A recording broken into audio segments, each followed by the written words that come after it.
بسم اللہ الرحمن الرحیم۔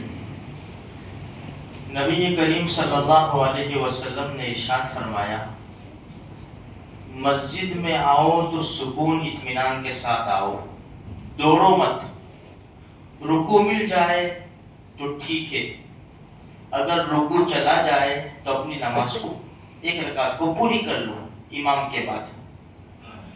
ایک مسئلہ ہم یاد رکھیں ذرا دھیان سے، انسان 2 رکعت نماز پڑھے گا تو اس کا قاعدہ اخیرہ ہوگا، 3 رکعت پڑھے گا تو 2 قاعدے ہوں گے، ایک 2 رکعت کے بعد قاعدہ اور تیسری رکعت کے بعد قاعدہ۔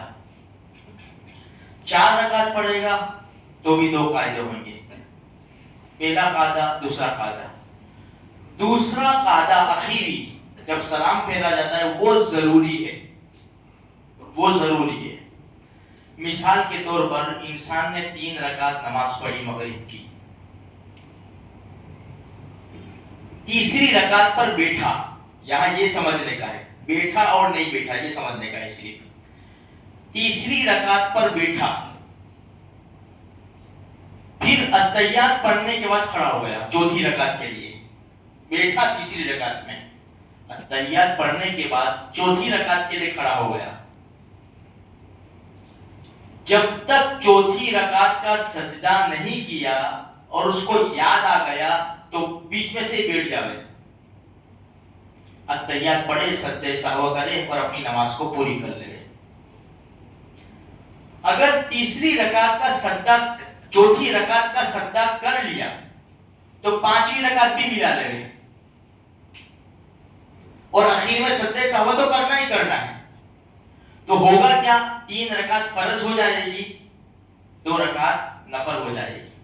بھائی کوئی عشاء کی نماز پڑھ رہا ہے، عصر کی نماز پڑھ رہا ہے، ظہر کی نماز پڑھ رہا ہے، 4 رکعت فرض، اخیری قاعدے میں بیٹھا، پھر اتحیات پڑھنے کے بعد بھول سے کھڑا ہو گیا 5ویں رکعت کے لیے۔ جب تک 5ویں رکعت کا سجدہ نہیں کیا اور اس کو یاد آ گیا تو وہ بیٹھ جائے اور سجدہ سہوا کر کے اپنی نماز کو پوری کر لے۔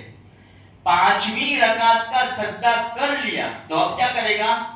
6ٹھی رکعت بھی ملا لے گا، اخیر میں سجدہ سہو کرے گا، 4 رکعت اس کی فرض ہو جائے گی، 2 نفل ہو جائے گی۔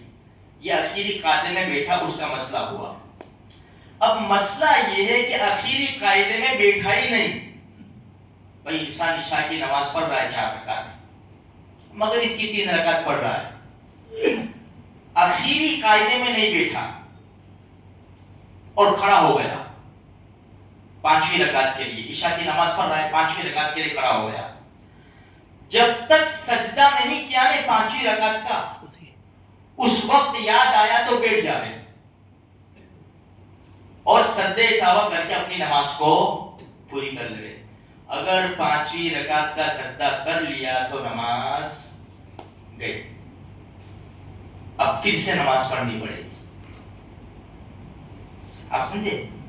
اب پھر سے قاعدہ فرض تھا، اس نے 5ویں رکعت کا سجدہ کر لیا، ساری نماز فاسد ہو گئی، اب اس کو پھر سے نماز پڑھنی پڑے گی۔ دوسرا ایک چھوٹا سا مسئلہ، امام کے پیچھے نماز پڑھ رہا ہے،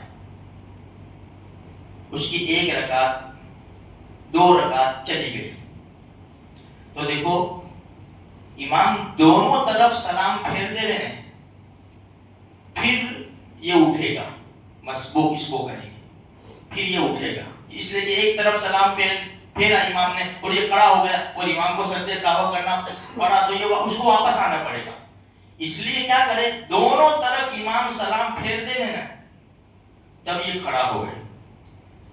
اب یہ کھڑا ہو کے اگر اس کی 1 رکعت گئی یا 2 رکعت گئی، کوئی بھی نماز کی اس کی 1 رکعت گئی یا 2 رکعت گئی، تو دونوں رکعت میں 1 رکعت گئی تو 1 رکعت میں، 2 رکعت گئی تو 2 رکعت میں سورہ فاتحہ کے ساتھ اس کو سورت پڑھنی پڑے گی، کیونکہ پہلی 2 رکعت چلی گئی اس کی، تو پہلی 2 رکعت میں تو سورہ فاتحہ کے ساتھ سورت پڑھی جاتی ہے نا، جیسا بھی ابھی مغرب کی نماز پڑھی، تو پہلی 2 رکعت چلی گئی، کوئی بھی نماز کی تو اس کو کیا کرنا پڑے گا؟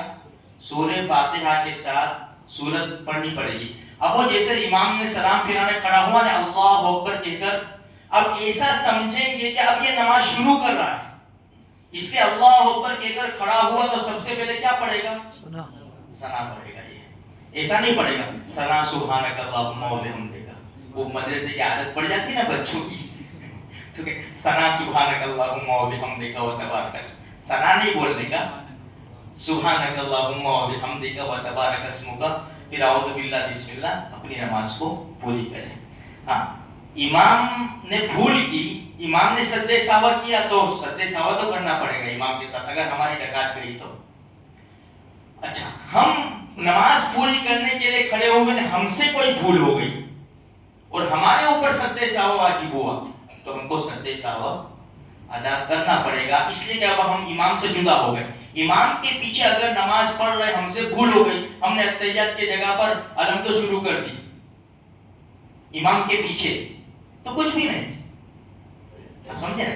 لیکن اکیلے نماز پڑھ رہے اور اتحیات کی جگہ الحمد شروع کر دی ہم نے، تو سجدہ سہو کرنا پڑے گا. یعنی امام کے پیچھے بھول ہو تو سجدہ سہو نہیں ہے، معاف ہے اکیلے پر. اسی لیے دیکھو امام کے اوپر سب سے پہلے رحمت اترتی ہے، اس کے بعد جو امام کے پیچھے ہے نا اس کی دائیں بائیں دائیں بائیں، ایک روایت میں پہلے دائیں پھر روایت میں بائیں، پھر اس کے بعد دوسری صف والے تیسری صف والے. اب اللہ کی رحمت لینے کے لیے ہم تیار نہیں ہیں. بولو آگے سب جان، تو جان جا. اور لائٹ کا بل بھر پڑنے کھڑے ہوئے تو کوئی آگے جا سکتا ہے؟ او بھائی. تو میرے بھائیوں دین کا شوق رکھو، دین کا جذبہ رکھو تو انشاءاللہ بڑا فائدہ ہوگا. اللہ کہی سنی بات پر عمل کی توفیق عطا